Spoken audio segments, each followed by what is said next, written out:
Ikaw ba? Ano ba ano mo sa impeachment? Marami doon sa live viewers natin yung tinatanong eh. As a coming member of...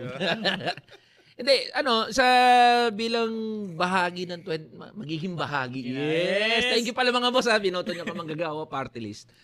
Ano na yan kumbaga immaterial na yung whether or not susuporta ka o hindi. Kasi nandun na nga sa Senado Mag-ano na nga lang magkukonvene. Pero sige, for the sake, nandyan na yan Nandyan na yan. Ako, ang punto ko dyan, i-convene na.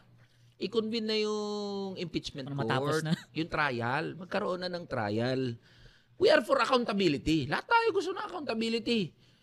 Even the Vice President herself, Vice President Sara Duterte, siya na nagsabi niyan. Convene nyo na yan, willing ako humarap dyan.